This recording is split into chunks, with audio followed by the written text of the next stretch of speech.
Hey guys, it's the Asian biology tutor here.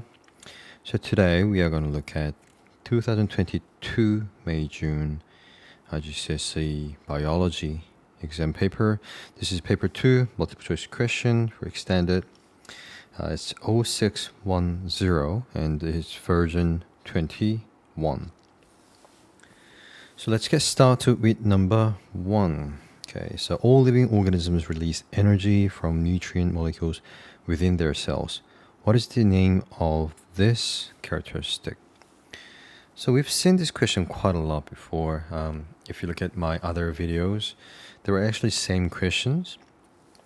And I think they actually use quite a bit of same questions in different years.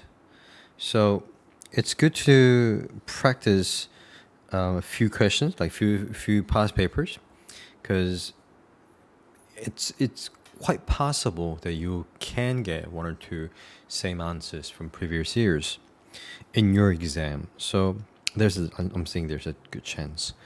Of course, good chance can actually be like less than 20%, but hey, who knows, huh? Anyways, so what is the name of this characteristic? It releases energy from nutrient molecules within their cells.